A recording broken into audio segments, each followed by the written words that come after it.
To redeem a Steam gift card, start by opening your preferred browser and visiting the Steam website, store.steampowered.com.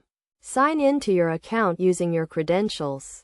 Then enter the gift card code in the designated space and click Continue.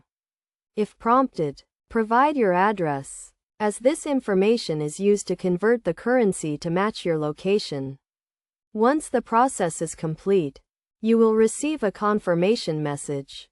Alternatively, you can also redeem your gift card using the Steam desktop app. To do this, launch the app, sign in to your account, and access the account details option by clicking on your account name at the top right corner of the screen. From there, select the option to add funds to your Steam wallet.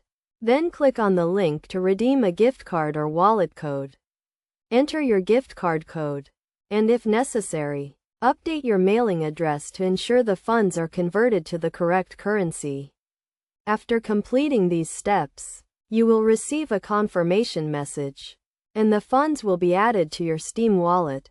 By following these simple steps, you can easily redeem your Steam gift card and start using the funds to make purchases on the platform.